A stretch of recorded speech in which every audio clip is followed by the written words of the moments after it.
नमस्कार दोस्तों, खबर बहुत बड़ी है। जैसे कि आप जानते हैं कि ज्ञानव्यापी मस्जिद मामले में सर्वे जो है वो खत्म हो गया है। हिंदू पक्ष के वकील सुभाष नंदन चतुर्वेदी ने एक बहुत बड़ा दावा किया है और उस दावे के बाद अदालत का एक बहुत अहम आदेश आया है। दावा उन्होंने वो किया है कि जिस जगह पर मुसलमान वुजू करते हैं, यानी कि जो तालाब है, वहां पर 12 फीट लंबा एक शिवलिंग मिला है। अब उनके इस दावे के बाद वे एक स्थानीय अदालत गए और अदालत ने यह आदेश दिया है कि उस क्षेत्र को पूरी तरह से सील कर दिया जाए, यानी कि उस क्षेत्र का इस्तेमाल न मुसलमान न हिंदू कर पाए। उनका आदेश क्या कहता है दोस्तों, आपको मैं पढ़ के सुनाना चाहता हूं आपकी स्क्रीन पर। प्रार्थना पत्र 78 ग स्वीकार किया जाता है।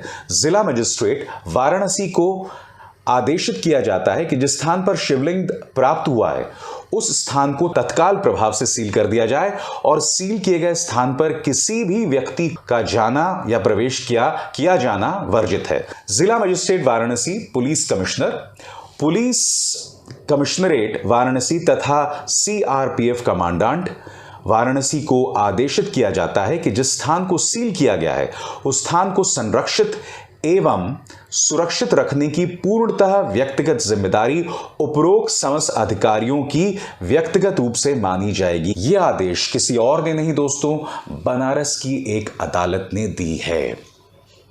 अब ये पूरा का पूरा मामला जो है वो निहायत ही संवेदनशील हो गया है।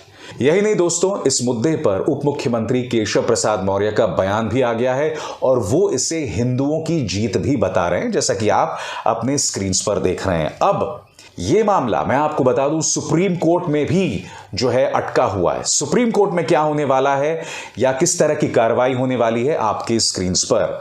ज्ञानव्यापी मस्जिद में सर्वे के खिलाफ मस्जिद कमेटी की याचिका पर सुप्रीम कोर्ट में कल सुनवाई भी होनी है। जस्टिस डीवाई चंद्रचूड़ और जस्टिस पीएस नरसिम्हा की बेंच इस याचिका पर सुनवाई करेगी। ज्ञानव्यापी विवाद मामले में याचिकाकर्ता अंजुमन इंतजामिया मसाजिद कमेटी ने ज्ञानव्यापी में सर्वे पर रोक लगाने की मांग की है। मैं आपको बता दूं कि जो मुस्लिम पक्ष है वो पहुंचा है सुप्रीम कोर्ट। उनका कहना है कि सर्वे पर रोक लगाई जाए क्योंकि उनका मानना है कि उनकी धार्मिक भावनाएं इससे आहत होती हैं। तो जैसा कि मैं आपको दिखला चुका हूं कि उप मुख्यमंत्री केशव प्रसाद मौर्य इसका स्वागत कर चुके हैं। मैं सोशल मीडिया ये भी देख रहा हूं कि कई पत्रकार जो हैं वो भी इसका स्वागत कर रहे हैं और इसे एक बहुत ही ऐतिहासिक दिन मान रहे हैं। मैं आपको बतलाना चाहूंगा इस मामले में हिंदू पक्ष के वकील सुभाष नंदन चतुर्वेदी ने क्या कहा। हिंदू याचिकाकर्ता के वकील सुभाष नंदन चतुर्वेदी ने कहा कि हम लोगों ने कल ही आपत्ति दर्ज कराई थी। हम लोग वजू खाने का पानी सुखाकर देखना चाहते थे। आज हमने अपनी आंखों से देखा कि वहां शिवलिंग है।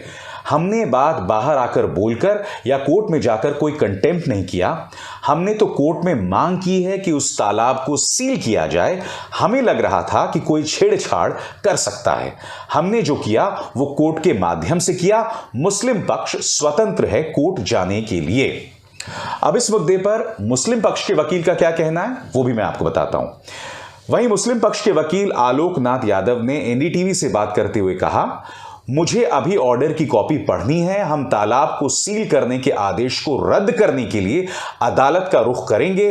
हम सभी कानूनी उपाय करेंगे। दोस्तों, आज ही का वो दिन था जब इस सर्वे को पूरा होना था और कल इसे अदालत में पेश किया जाना था, मगर ये सर्वे वक्त से पहले हो गया। न सिर्फ ये सर्वे वक्त से पहले हो गया बल्कि अब जैसे कि हिंदू पक्ष दावा कर रहा है और अदालत ने इस पर आदेश भी दे दिया है कि वहां पर एक शिवलिंग मिला है।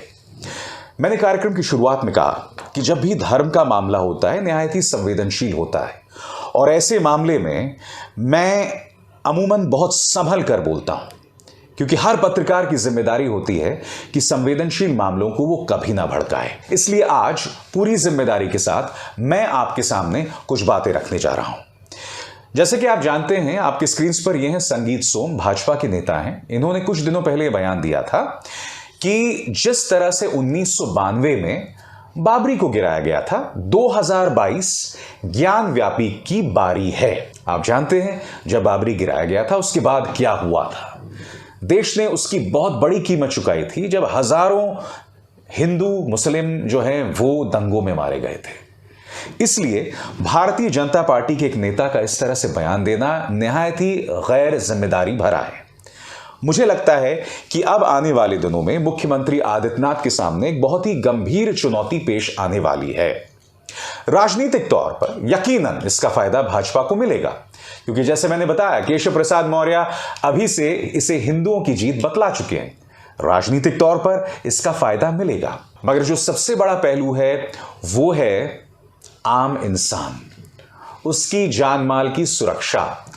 अगर इसी तरह से भारतीय जनता पार्टी के नेता माहौल को उग्र करते रहेंगे जैसा कि संगीत सोम ने दिया, तो हालात बेकाबू हो सकते हैं। इसलिए मुख्यमंत्री आदित्यनाथ की जिम्मेदारी बन जाती है कि हालात कंट्रोल में रहें। नंबर 1, मुख्यमंत्री आदित्यनाथ की जिम्मेदारी जो है वो मीडिया के प्रति भी है, यानी कि मीडिया अगर इस तरह के भड़काऊ कार्यक्रम करेगा तो उस पर भी अंकुश लगाई जानी चाहिए। आज मीडिया को खुद यह सोचना चाहिए कि क्या वो प्राइम टाइम में ऐसे शोज करे जिसमें आप कुछ पंडित, कुछ मौलवी बिठा दें और आपस में उन्हें लड़ाएं। क्या ये वो मौका है जब लोगों को आपस में लड़ाया जाए, अब जबकि ये मामला अदालत में है? मैं ये भी उम्मीद करता हूं कि इसे सिर्फ खबर के तौर पर लिया जाए, जैसा कि मैं आपके सामने रख रहा हूं। इसमें किसी को भड़काया ना जाए, माहौल को बर्बाद ना किया जाए। मैं उम्मीद करता हूं कि एक जिम्मेदार नागरिक होने के नाते और एक भारतीय होने के नाते हम सब, सिर्फ मीडिया, पॉलिटिकल पार्टी के नेता ही नहीं, बल्कि हम सब नागरिक इस मामले में जिम्मेदारी भरे रवैये का परिचय देंगे। अभिसार शर्मा को दीजिए इजाजत। नमस्कार।